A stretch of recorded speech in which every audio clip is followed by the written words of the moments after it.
Hello, this is Stuart Mackey of the Social Media Video Podcast, and today we're going to talk about YouTube integration with Google+.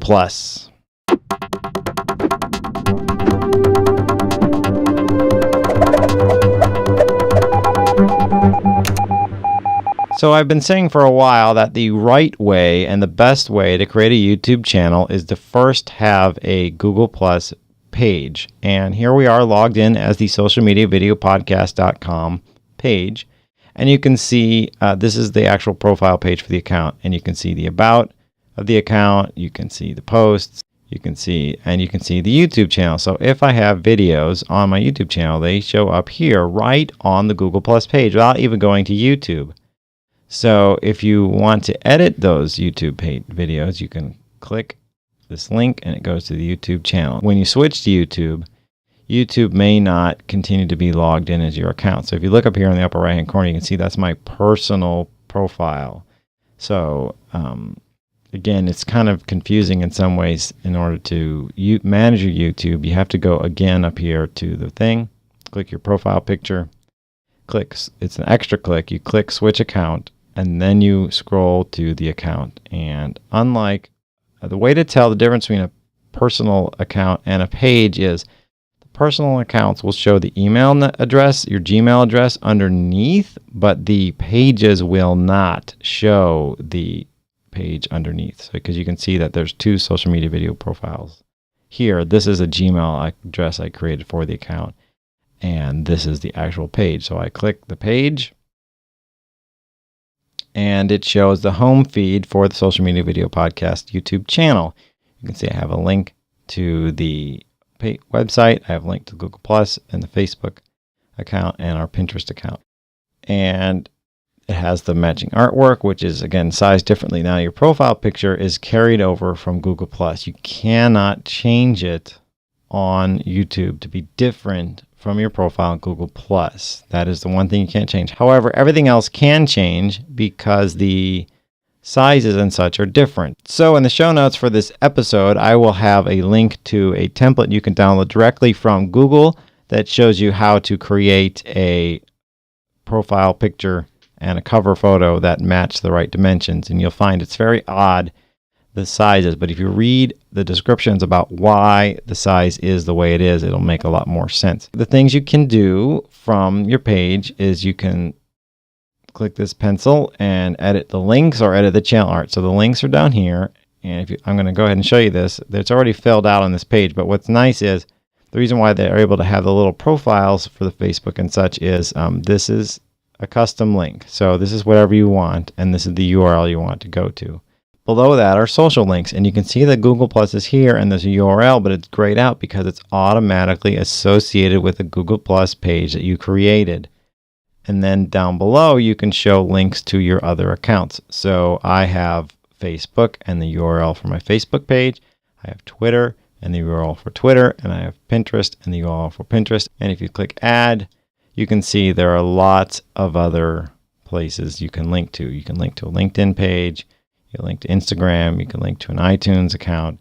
You can link to SoundCloud, WordPress, Tumblr, Blogger, MySpace, if people are still using MySpace, and all these other things. So if you have channels and all those other things, I definitely recommend you connect to as many channels as possible, because that's going to help with search engine optimization. If people see that you're in a network that they're in, they're more likely to click it.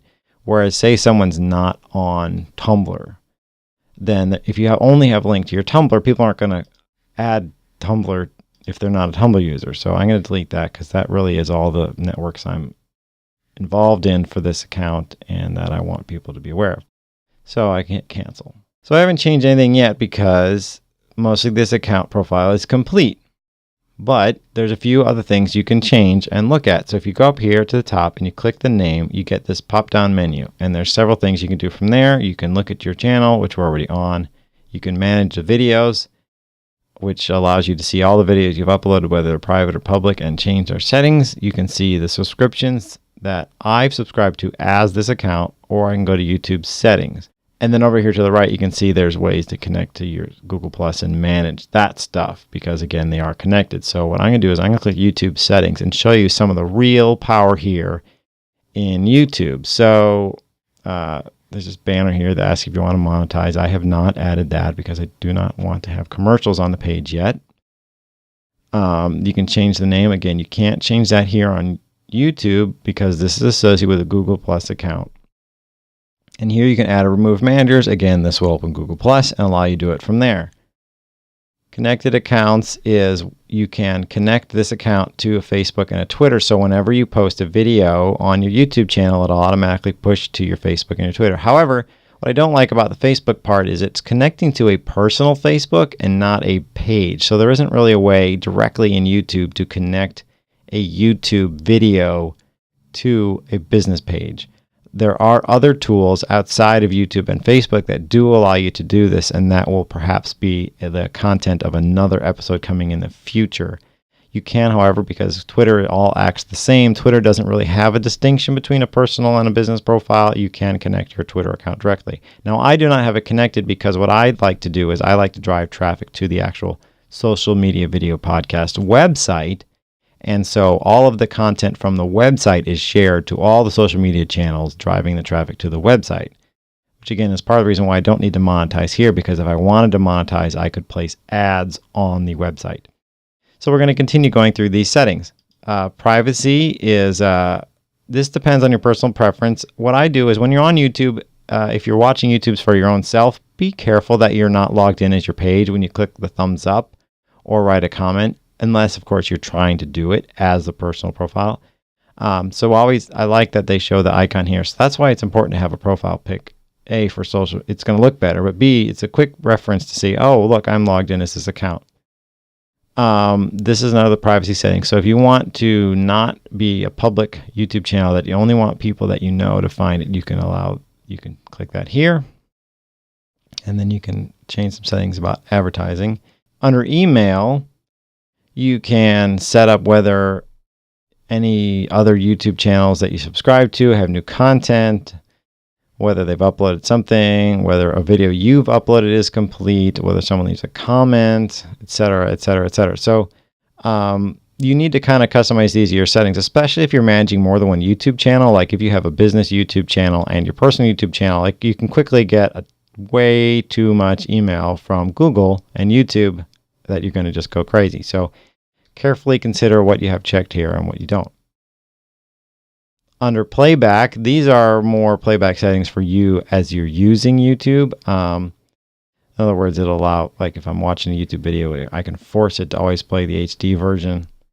Or if you have a slow internet connection, you can warn YouTube that you have a slow internet connection. So this has less to do with your page and more to do with your account. And then connected TVs is if you have a device, a Chrome TV or such, you can connect this to that. So those are your account settings. So again, these are all settings that have to do with using YouTube. To change settings about the channel, it's kind of odd. You have to go down here and click this View Additional Features. And to be honest, I often forget where this is and have to poke around for it. So remember this, or what you can do is you can also save this page to a favorite. So I click that. And this is where the power is for your YouTube channel. This is where you set up everything inside your channel and how your channel behaves. So Video Manager is pretty self-explanatory. That shows the list of all the videos. This shows whether they're public or private and whether it's been published or not. So for instance, if you've uploaded a video, this would have a different icon because they were still transcoding it. You can create live events here if you have that enabled. You can create playlists and manage your playlists. You can manage the actual tags of all your videos. So this is a way to see all the videos you've tagged with each tag, which we'll get into, and then search history, and then videos you've liked. Community, these are the comments people have made and shares that have happened to your videos. And here is the most powerful part, channel settings. So if you wanted to have ads on YouTube, you could enable that here. You have to have a Google AdWords account to do that. You need to verify your account with a phone number if you want to have videos longer than 15 minutes. This is a thing that a lot of people don't know that you can do. They think that there's a limit on YouTube, but you can enable longer videos. It's just you have to have this extra step. Extra annotations lets you link to, so instead of like you've seen a YouTube video on YouTube where there were clickable buttons on the YouTube, external annotations allow you to create a link in your YouTube video to something out of YouTube, like your website. So if you want to say, visit our homepage, if you say those words, you can create a button in YouTube that lets you click and go to your homepage.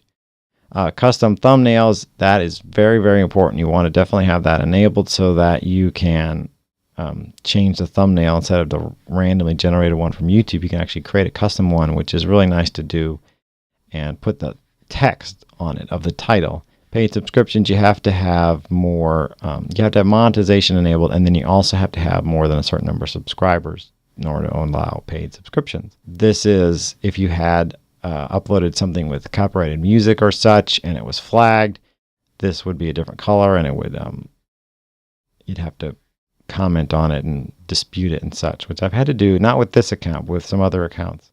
And this is unlisted and private videos, so that's enabled. And then again, here's another place where I can click enable for live events, which I will do eventually, but I'm just going to leave it unchecked for right now. All right, the absolute most powerful feature on YouTube that you can do is right here, and this is what I'm going to show you right over here, defaults. This is powerful. If you click defaults, you can see basically all of the settings that you see when you create a YouTube video are right here, and you can set what the default would be.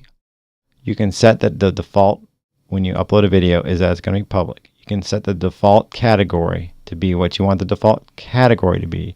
You can set the default license. You can set the default title, and you can even set the default description. So if you have a lot of links to your other personas, you can have those all be right in here already. So whenever you upload a video, you don't have to retype this. You don't have to copy and paste it. All you have to do is add whatever's unique to the top is what I do. So you can see that I have the subscription for YouTube. I have the subscription on iTunes. I have the email list from MailChimp. I have the Google+, Facebook, Twitter, website, and then I have personal links back to myself and the other hosts. So you have your description, and then here are your tags. And you can see if it's a multi-word tag, it has to be in quotes. It doesn't have commas in between. And this is an underutilized thing. I don't know what the limit is, if there is one to tags, so you want to have a lot of them. But one of the tags that I always use is I always basically use the name of the account. And if you put a bunch of really unique tags in here that only you're going to use, what it's going to do is it's going to bump up the likelihood that your own videos show up over here on the side, because the way YouTube populates this side is by text. So if it sees a lot of the same words, a lot of the same tags in another video, it shows them over here. So if you use a lot of really unique tags in your video, that's a way to almost force the sidebar to show your other videos. So let's do that right now. All right, so I've added a lot of tags, and the other thing I added tags for was my other profiles. So if you want to link back to your own self and maybe show other of your other channels videos, there's a way to do that. So what I like to do is I like to do the name in quotes of the whole thing so that it shows up as one tag. I do the Twitter handle, I do the URL of the site, and then I tagged again the Twitter for my business, the Twitter for my personal, the website for my business, and the website for my personal blog. So all of that is tagged in there. So I'm really, really going to bump up the likelihood that my own videos show up in the sidebar. And then below that, you have comments and responses. So this would allow comments on your video at all. So all means when someone makes a comment, it's going to show. Approved is if you start getting spammy comments, you probably want to change to approved. Or if you're worried about inappropriate contents, like say you're a nonprofit or a church or something, and you really want to have very careful control, then what you can do is you can set it to approve. So you'll get a notification via email that someone made a comment, and you'll have to approve it. Users can view the ratings for this video. So this means you can see what other people have rated it. So whether it's got 10 thumbs up and 5 thumbs down, etc., etc. And some people would say turn this off until the video's had enough views to be more impressive. I just tend to leave it on so that you can see that it has been thumbed up. And then caption certification is here in the United States and such. Has this content ever aired on TV with closed captioning? This content is created directly for the internet, so none of that applies. And then this suggest video improvements is YouTube will try to ask you if you want to enhance the color and do all that stuff. I actually want to change this to never show suggestions. And the video location, if you're a local business and you have a local brick and mortar presence, a restaurant, a store, something like that, and you want to really optimize your local search engine optimization, you definitely want to put the name of your city or your region or whatever here in this box. And if you click search, Google will try to find it and then you can add it directly. This again, it sort of goes in comment with this ratings. You can see how many people have watched the video. That's what the statistics are. This right here though, the description, I feel is the most powerful part of this defaults page. However, there's one caveat to this. These defaults only work via the web on a computer. So when you click this upload button and you upload a video, it will apply all of these things. However, it will not work if you use the YouTube Capture app for the mobile. It will not work if you use the built-in iOS publishing to YouTube, which that won't actually be able to publish to a page anyway. So if you really want to get the most optimization, even if you create the video on your mobile device, it's worth it to go and upload it here from the website via your browser instead of using your mobile to upload. The optional way, what I tend to do is when I'm in a hurry and I really want to upload something, I have all of this text. What I do is I create a text file in the memo app on my iPhone or something like that that has all of these things in it together, maybe with a little, dash to separate it so I can see it. And then I copy it and paste it into the description field, and then I cut the name out and paste it in the title, and then I cut the tags out and paste them in the tag section. So it's, like I said, you can see that sounds really complicated, but you also have to make sure that you check the right category and you have it on public and then a lot of other things. So really the best way to upload a YouTube video is from here. So I did change some things, so I am going to click save. And you get the nice green bar that says your changes were saved. So this is how you set up your YouTube channel for search engine optimization. Description, tags, category, etc. So for more tips on how to optimize your social media presence to generate leads for your business, check out SocialMVP.com. You can also like us on Facebook at facebook.com/SocialMediaVideoPodcast. You can subscribe to us on iTunes by visiting the link on SocialMediaVideoPodcast.com/iTunes. And please leave comments on YouTube or on the website that you enjoyed this episode. And we'd love to hear from you. And have a great day.